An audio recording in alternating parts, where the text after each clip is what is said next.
नमस्कार। विश्व गुरुदीप आश्रम शोध संस्थान के पर्व समीक्षा कार्यक्रम में आपका स्वागत है। इस कार्यक्रम में हम विभिन्न जयंतियों को, उत्सवों को लेते हैं और उनके बारे में चर्चा करते हैं। आश्विन मास की चतुर्दशी शुक्ल पक्ष, ये दिन वराह जयंती के रूप में मनाया जाता है। हमारे 10 अवतारों में वराह अवतार का महत्वपूर्ण भाग है, हम उन्हें स्वीकार करते हैं। तो आज वराह जयंती के बारे में और वराह अवतार के बारे में हम जानकारी प्राप्त करेंगे। हमारे साथ आज जानकारी देने के लिए उपस्थित है प्रोफेसर रामदेव साहू जी। नमस्कार। आज वराह जयंती के विषय में हम चर्चा करने जा रहे हैं। तो वराह अवतार की क्या स्वीकृति है और किस तरह से हिंदू धर्म इसे देखता है? देखिए, वराह अवतार भगवान विष्णु के 24 अवतारों में से एक है जी। और प्रमुख जो 10 अवतार गिने गए हैं, उन 10 प्रमुख अवतारों में भी इसका उल्लेख हुआ है। हाँ, मतलब 24 में भी आते हैं और हाँ, प्रमुख 10 में तो मतलब मुख्य अवतारों में से गिनती हो रही है। उनमें भी गिना गया है। मत्स्य कूर्मोत वराह नृसिंहो वामनस्तथा। तो ये क्या है कि 10 अवतारों में तीसरे स्थान पर गिना गया है और 24 अवतारों में कई पुराणों में दूसरे स्थान पर भी, कई पुराणों में इसको छठे स्थान पर भी, 7वें स्थान पर भी कहा गया है। लेकिन क्या है कि वराह जो अवतार है उसको पृथ्वी के उद्धारक अवतार के रूप में लिया जाता है। जी। पृथ्वी का उद्धार इन्होंने किया वराह का अवतार ग्रहण करके। इसलिए क्या है कि वराह के रूप में उनकी पूजा की जाती है, ऐसा पुराणों में कथानक उपलब्ध होता है। तो पौराणिक जो कथा है वो इस प्रकार से है कि सनत कुमार वो भी विष्णु के अवतार माने जाते हैं, जो 4 हैं, सनक, सनंदन, सनातन और सनत कुमार जी। तो ये 4 जो आदि ऋषि हैं और ये दिगंबर थे चारों। और एक बार जब ये भगवान विष्णु के यहाँ जा रहे थे तो भगवान विष्णु के यहाँ प्रवेश के समय उनके जो द्वारपाल थे जय और विजय, जब उन्होंने ये इनको दिगंबर स्वरूप में देखा तो उनकी हंसी उड़ाई कि ये कौन आ गए। प्रवेश करने से भी मना किया होगा। तो उन्होंने क्या है कि उनकी हंसी भी की और उन्हें मना भी किया। तो सनत कुमार इससे क्या है कि नाराज़ हो गए जी और उन्होंने उनको श्राप दिया, जिसके कारण क्या है कि उनको पुनर्जन्म ग्रहण करना पड़ा। तो ये जो द्वारपाल थे जय और विजय, इन्होंने बाद में जो अवतार ग्रहण किया, हालांकि क्या है कि उस समय वो जो दोनों द्वारपाल थे वो क्षमा याचना के लिए भगवान श्री हरि के पास भी पहुँचे। और लेकिन भगवान ने कहा कि एक बार लक्ष्मी जी को भी पहले इस प्रकार का क्या है कि वो श्राप जो है वो प्राप्त हो चुका है और इस कारण से क्या है कि ये कोई पुनरावृत्ति नहीं है। यानी यदि ये श्राप नहीं मिलता तो भी क्या है कि तुम्हें जो है उस रूप में उत्पन्न होना ही पड़ता। जय विजय को दे दिया था। तो इसलिए क्या है कि ये जो है अवश्यम भावी है और इसलिए क्या है कि तुम्हें ये भोगना पड़ेगा। तो उन श्राप के कारण इनको क्या है कि ये जो दोनों जय और विजय थे, हिरण्यकश्यप और हिरण्याक्ष के रूप में उत्पन्न हुए। तो हिरण्यकश्यप और हिरण्याक्ष, इन दोनों का चतुर्दशी से ही संबंध है, क्योंकि दोनों ने एक साथ अपराध किया था और दोनों को एक ही दिन भगवान नरसिंह चतुर्दशी भी जो है वो मनाई जाती है। वो भी चतुर्दशी है। वो भी चतुर्दशी है और ये जो है भगवान बाराह की भी ये चतुर्दशी है। तो चतुर्दशी के दिन अवतरण हुआ भगवान बाराह का अवतरण चतुर्दशी को हुआ। और हिरण्याक्ष ने जो पृथ्वी का लोप कर दिया था, तो इसलिए क्या है कि उसका वध आवश्यक था। मतलब पृथ्वी को समुद्र में डुबो दिया और क्या है कि स्वयं भी समुद्र में छिप गया। तो इसलिए क्या है कि भगवान ने वाराह का रूप धारण करके और उसके चंगुल से क्या है कि पृथ्वी को मुक्त किया। पृथ्वी को क्या है कि समुद्र के ऊपर लादे में वो जो है सफल रहे। इस प्रकार की जो कथा पुराण में उपलब्ध होती है उसके प्रति अत्यंत श्रद्धा तो इसलिए है क्योंकि पृथ्वी हमारी सब भूतों की माता है और पृथ्वी के बिना हमारे कोई अस्तित्व की कल्पना नहीं की जा सकती। और पृथ्वी का चूँकि इन्होंने उद्धार किया तो इसलिए क्या है कि वराह का जो है वो पूजन किया जाता है और इनकी उपासना की जाती है। विष्णु के अवतार रूप में इनकी उपासना की जाती है और वेद में इनका स्वरूप थोड़ा सा क्या है कि भिन्न रूप में है। वेद कुछ अलग कह रहे हैं इस विषय में? हाँ, अलग नहीं कह रहे, वेद का ही पुराणों में उपवृंगण हुआ है। जो वेद जो बात कहते हैं उसी बात को लेकर के वैदिक आख्यान बने हैं। वैदिक उपाख्यानों को ही मतलब जो है ना वो पौराणिक उपाख्यानों के रूप में प्रतिष्ठा मिली है, लेकिन उनमें स्वरूप परिवर्तन हो गया है जी। अब देखिए वेद क्या कहता है। वेद में वराह जो शब्द है उसका अर्थ है लिंग। लिंग का मतलब यानी अदृश्य भी है, अदृष्ट भी है और अदर्शनीय भी है, दोनों बातें हैं। इसको क्या है कि अदृष्ट यानी जिसको किसी ने देखा नहीं, और अदृश्य जो देखने योग्य नहीं है, यानी जो है हाँ जो और अदर्शनीय भी है। तो लिंग को इन्होंने क्या है कि वराह शब्द से व्यक्त किया है। अब वाराह पुराण में क्या है कि उसी की व्याख्या करते हुए कहा गया, जो वैदिक जो विज्ञान है उसमें वराह के 5 स्वरूप बताए गए। अच्छा, मतलब वेद विज्ञान की दृष्टि से एक अलग स्वरूप निकल के सामने आ रहा हाँ, है और आप बता रहे हैं कि वेद विज्ञान जो बता रहा है वो इसको मूल कारण बता रहा है।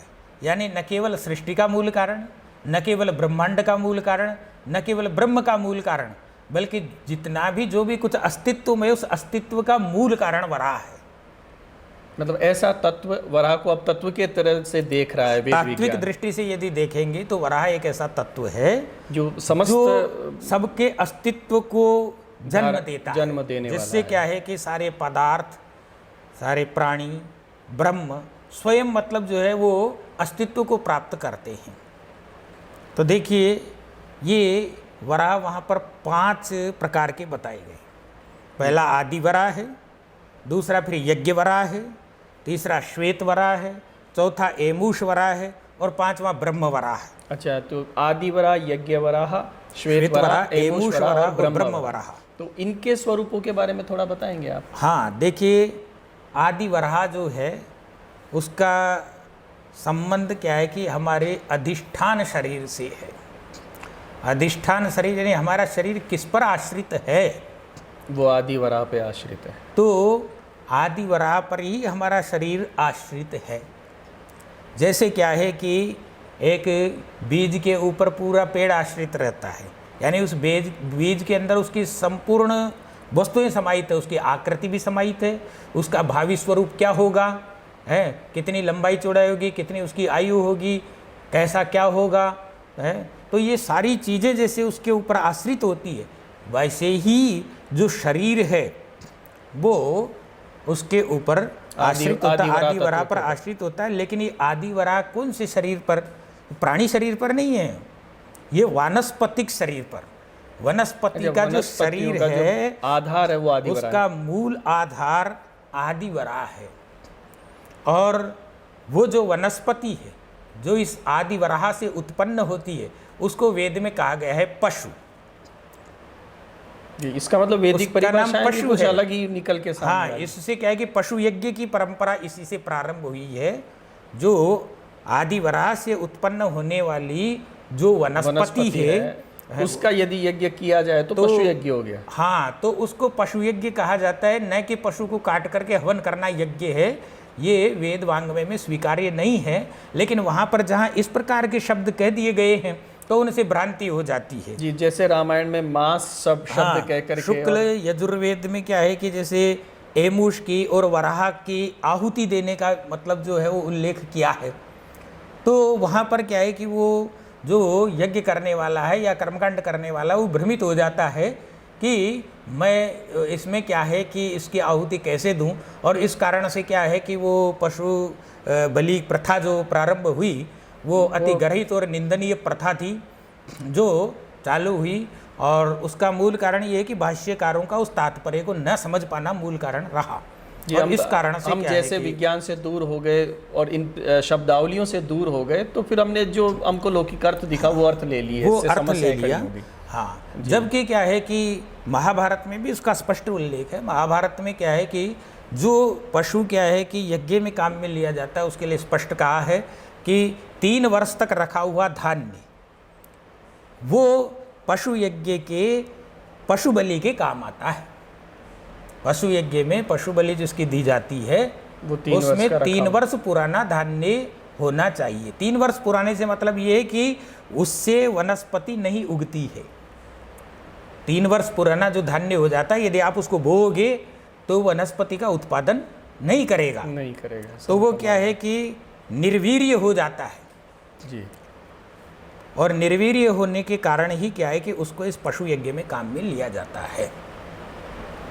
लेकिन क्या है कि उसके कई वैज्ञानिक महत्व है, काफ़ी बातें हैं, लेकिन वो विषय काफ़ी लंबा चौड़ा है। आज चूँकि हम वराह जयंती के उपलक्ष्य में बोल रहे हैं, तो इसलिए क्या है कि अपने को इस विषय की जानकारी प्रदान करनी है। तो तात्पर्य ये कि आदि वराह जो है वो अधिष्ठान शरीर को बनाता है और वनस्पति के अधिष्ठान शरीर का वो निर्माता है।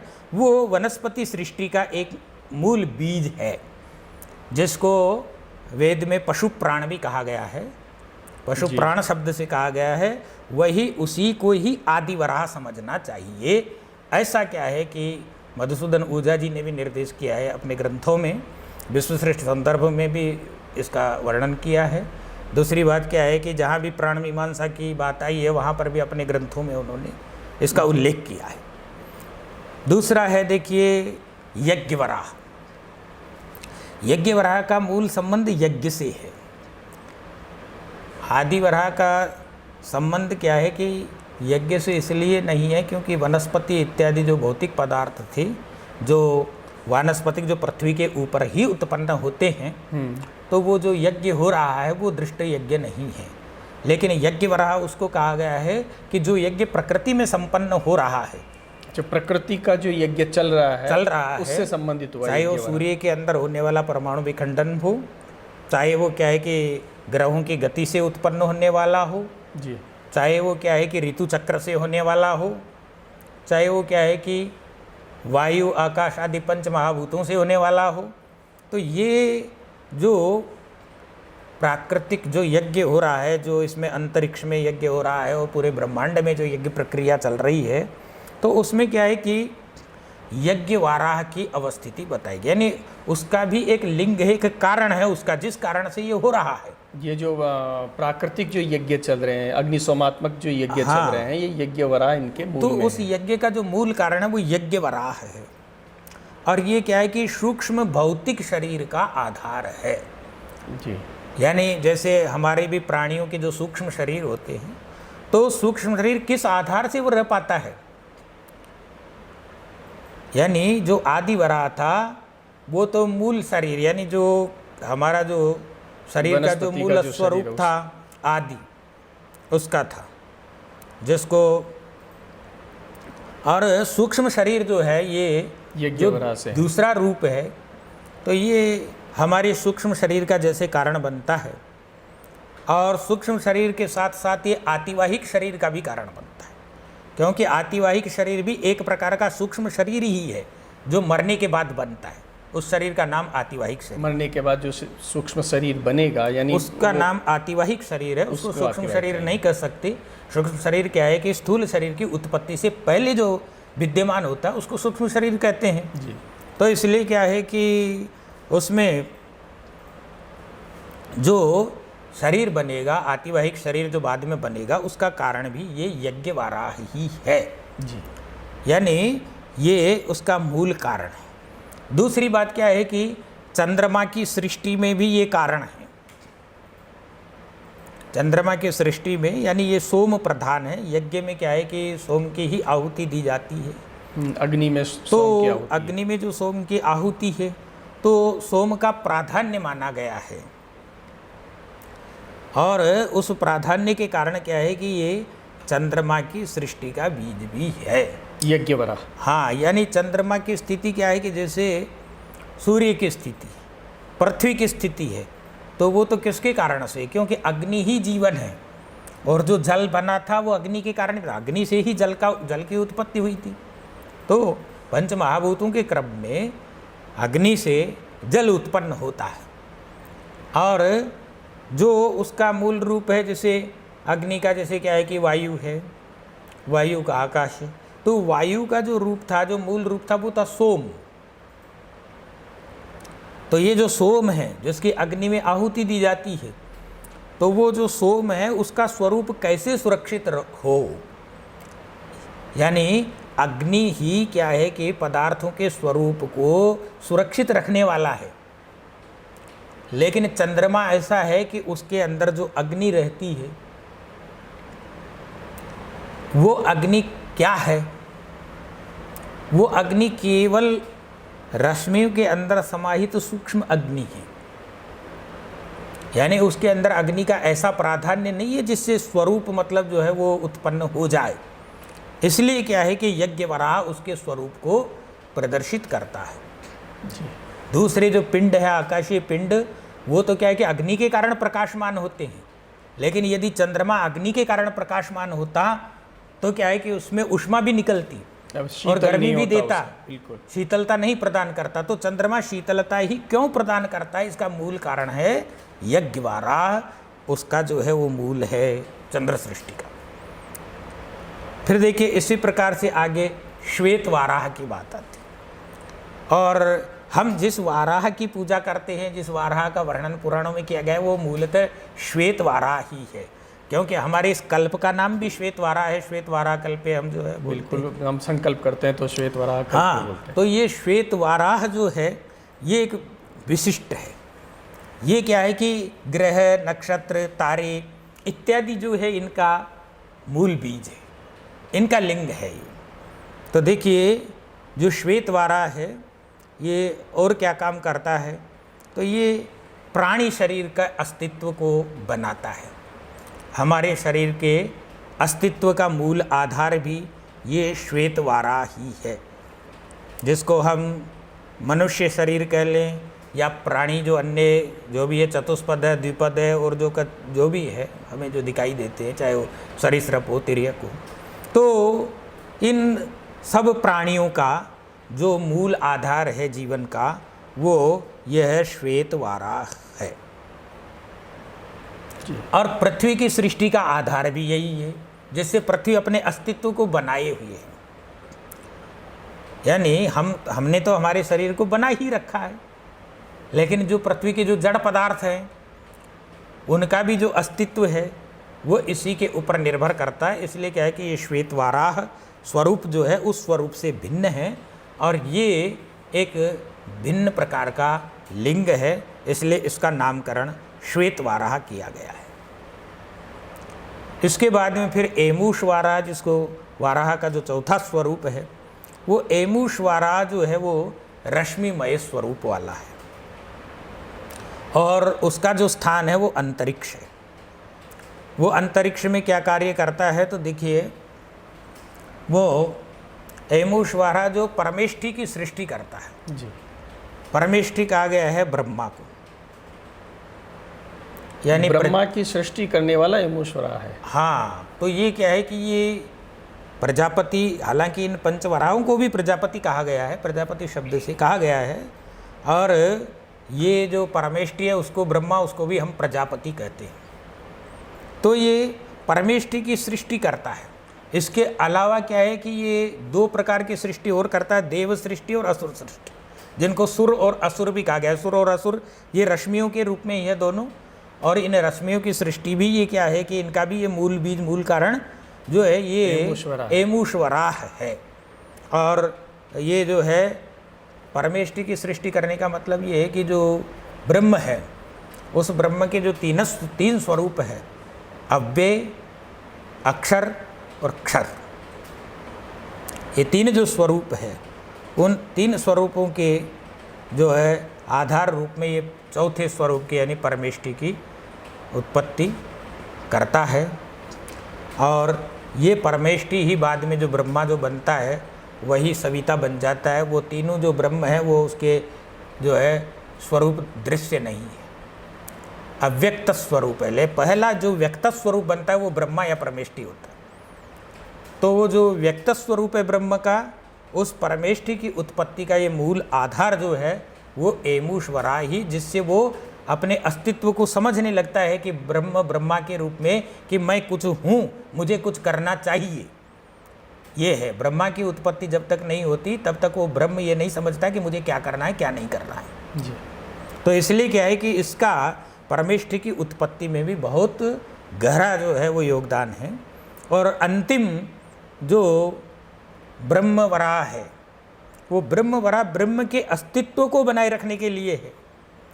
यानी ब्रह्मा की उत्पत्ति, परमेष्टि की उत्पत्ति हो गई, एमुष वराह के द्वारा परमेष्टि की उत्पत्ति हुई और ब्रह्म वराह उनके लेकिन अस्तित्व अब को उसका स्वरूप भी होना चाहिए। जी, उसका यदि अस्तित्व समाप्त हो गया तो फिर क्या होगा कि मनुष्यों में भी वही परंपरा घटित होने लगेगी कि जो है वो पुत्र जो है कि उत्पत्ति हो गई तो पिता को नष्ट हो जाना चाहिए। जी, जैसे अंकुर है और अंकुर निकल गया तो बीज नष्ट हो गया है, तो वहाँ भिन्नता है उत्पत्ति में। लेकिन मनुष्यों की उत्पत्ति में, प्राणियों की उत्पत्ति में, देवों की उत्पत्ति में या ब्रह्म से परमेष्टि की उत्पत्ति में ऐसा नहीं है। वहाँ पर क्या है कि जो है वो जिससे उत्पत्ति हो रही है वो भी सुरक्षित रहेगा, ऐसा नहीं कि उत्पत्ति होते ही और वो नष्ट हो जाए। जी, तो ये किस कारण से है? ये है ब्रह्म वराह के कारण। इस ब्रह्म वराह के कारण क्या है कि वो ब्रह्म का अस्तित्व भी रहता है और उस ब्रह्म से ब्रह्मा व्यक्त रूप में स्वयं भी दूसरे रूप में आ जाता है।